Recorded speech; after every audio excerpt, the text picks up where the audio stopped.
So you have to say to yourself, I am not what happens to me. And you have to decide who you are. So I want you to really look in the mirror and say, who am I? And I remember the first time I did that, I felt so awkward and weird because I had no idea who I was. You are not what happens to you, but you are the person who you become because of it. I want you to let that really sink in, because there's a lot of people who are walking around playing the victim, feeling like life is happening to them rather than for them. So when I made this shift in my personal life and I realized that nothing is ever happening to you, but it's happening for you, is when I started to learn and started to be successful, honestly, in my business, in my life. So there are many experiences that we have, and I always say that life experience is your best teacher. So what are some life experiences that you've had where you can turn your pain into purpose? That's exactly how I've built my business, and that's exactly how I teach my clients how to build their successful businesses and their programs. One of the first things that we do is we go deep into their story. So what is your story? Why are you here? What got you to where you are? What motivated you to get into the personal development world, the spiritual world? Because if you're listening to my type of content, you're interested in working in yourself. You're interested in changing your life. You're interested in really making a difference in this world, because I know those are the kind of people that I attract into my life. If you want to be successful, you have to learn how to use your pain and your trauma and turn it into purpose. So what are specific things that you've gone through in your life that now you feel like you can help other people overcome? So these are how the best businesses are built. So I think about my business, right? I was 25K in debt. I was working a job on Wall Street that I didn't like. I was side hustling till burnout to get me out of debt so then I can actually start exploring what I like and then actually start building a successful business, because I knew that I couldn't build a business with this weight on my shoulders of debt. So let's talk about debt for a second. So debt holds a lot of energetic weight in our field, our energetic field. So me, when I was 25K in debt, I felt like I can't do anything because everything I do is a negative. So I was thinking about it in terms of numbers. So it's like if I went out to dinner, I was like, well, I'm already 25K in debt. Now I would be 25K plus 100 in debt, right? So that's not to say that I didn't still do nice things and have a nice life and be happy, because I agree that your debt shouldn't define you, but rather be a motivation. But I did have to be more disciplined, because the truth is discipline equals freedom.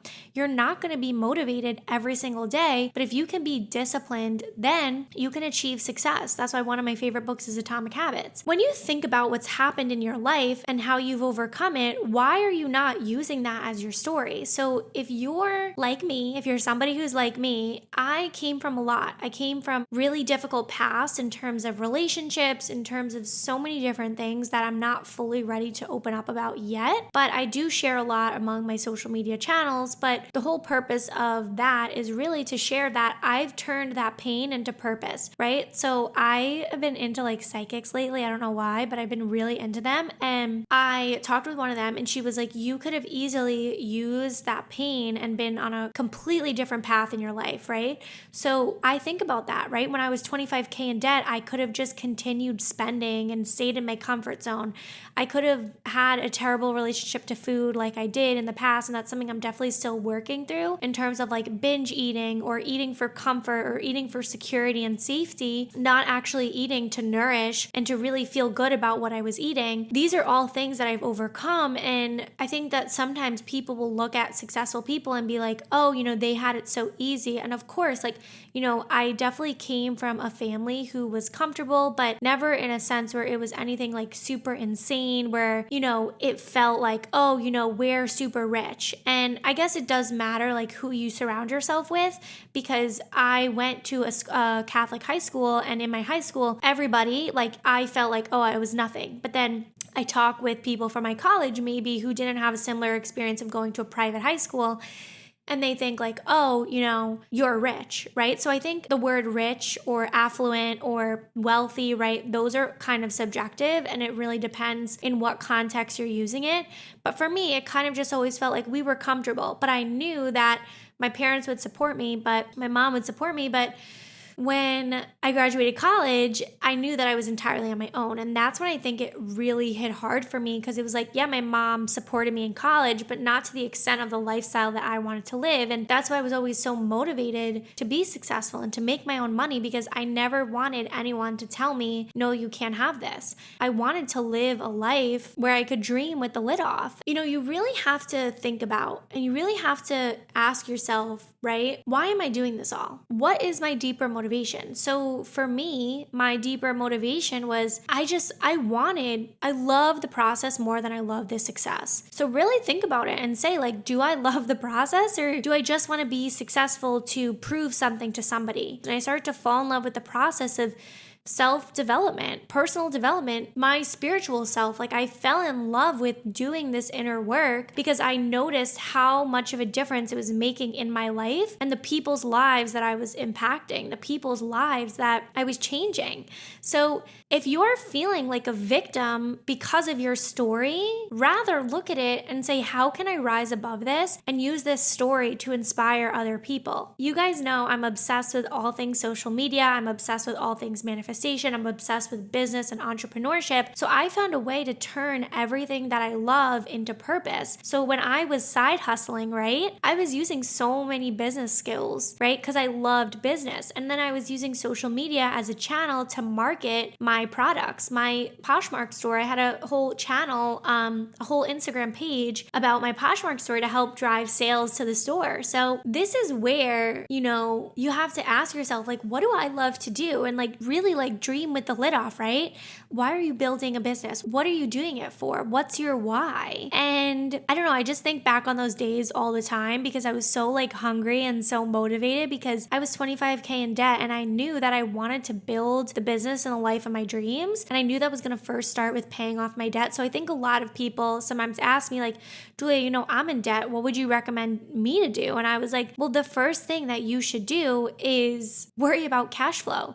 You can't do anything without having cash flow. So it's for me in the beginning, I had to trade my time for money. Now I'm rocking at a completely different level, but it's when I was $25,000 in debt, it was really important for me to sell my clothes on Poshmark. And even though it was a lower profit margin, right, and earning less money per sale, $20 per sale, that was valuable for me because I knew that I couldn't do anything until that debt was paid off, because debt has this energetic weight on our energetic field. So debt could be clogging and almost this black cloud over you, and it's not to scare you, but it's to remind you that you should address that before anything else, because I think a lot of people are trying to manifest from a place where they don't truly feel abundant. You can't manifest from a place of lack. So if there's some things in your life that you need to work out first, do that. That's the shadow work. That's healing the parts of you that you deny about yourself. That's going deeper and creating a foundation, because you can't build a house on a rocky foundation. What is the shadow work that needs to be done?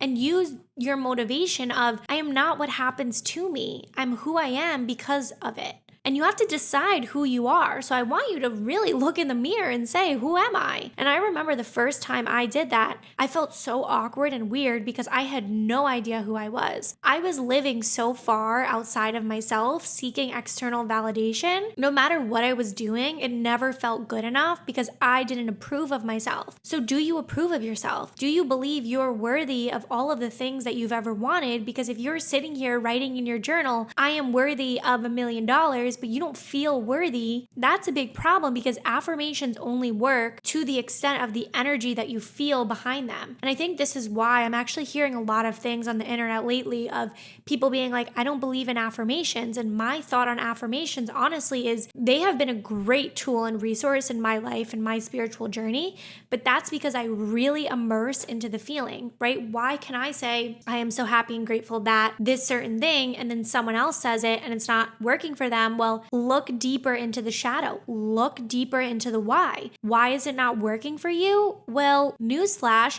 you have to get into the feeling. You have to get into the feeling of manifestation. Manifestation is not magic. Manifestation is when your feeling vibrationally aligns to your deepest desire. If you desire to become debt-free, let's say, you have to energetically have this unwavering belief in yourself. So let's look at that. What does an unwavering belief in yourself really mean? pain. An unwavering belief in yourself is that you know that no matter what life throws at you, you are going to persevere. You are going to be successful. You are going to make it out okay, alive, and better than ever, because your failures are only a failure if you accept them as such. So what are you classifying as a failure? What is temporary defeat versus what is failure? How are you overcoming these things that are happening to you when they're really just happening for you?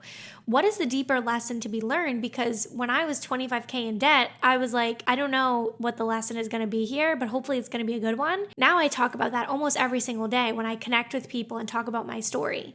So what is history in the making right now? What is happening in your life that could be history in the making? What pain are you going through that when you overcome and when you go so far beyond it, are you going to be able to help and guide other people through the same thing, right? So think a little bit deeper to what's really happening in your life and ask yourself, why is this happening for me? What is the deeper lesson to be learned here? And there's too many people, I think, blaming their circumstances and blaming other people. The best thing that you can do in your life is take massive accountability while also not judging yourself. And that's one of my favorite things is hold yourself accountable, but release the judgment. Hold yourself accountable that if you're not making the money that you want, there's some systematic changes that probably need to be made. But don't judge yourself because the past is the past and you absolutely can't go back and change it. So how in your life today can you hold yourself accountable while releasing the judgment, while releasing the shame? There should be no shame for the past and what has already happened, right?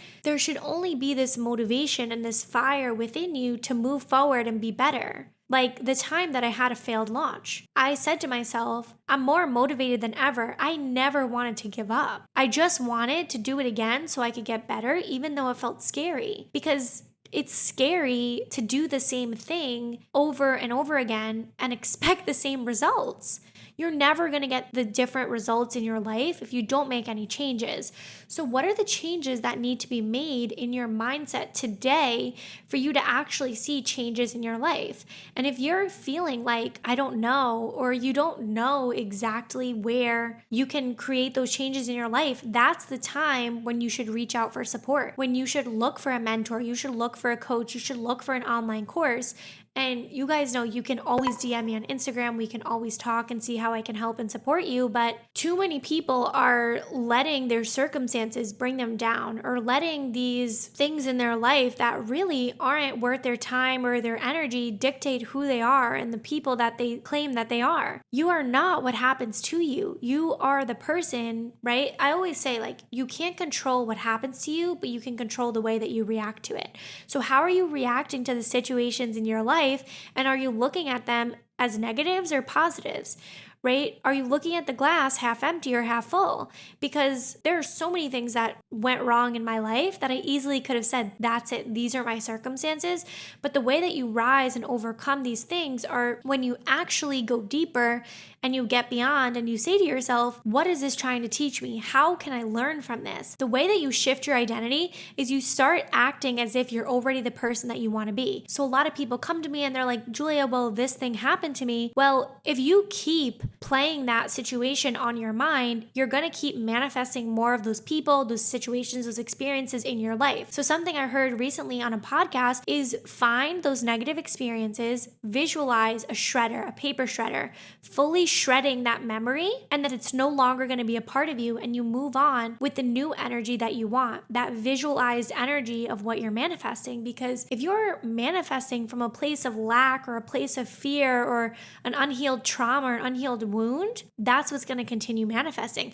So you have to lay it on the table, maybe write it out, rip it up on a piece of paper, visualize the shredder in your mind, fully release it and let go and decide to move on. Because if you're not going to decide to move on, it's going to always hang over your head and it's always going to feel like this is holding weight in my life. This is holding weight on me. So what can you do differently in your life, in your situation where you can fully act as if you are the person that you want to be? If you're feeling like, oh, bad things always happen to me, or I'm not good enough, or I'm not worthy, or I can't do this because of this thing is holding me back. Look deeper and ask yourself how you can start to rewrite that story. Send me a DM on Instagram. Let me know if this resonated with you. Share this with somebody that you think it can absolutely help. And I would love to hear from you, and I would love to hear how you're redefining your story. And maybe I will just make another podcast episode next week, how I would recommend to rewrite your story and to begin again. All right.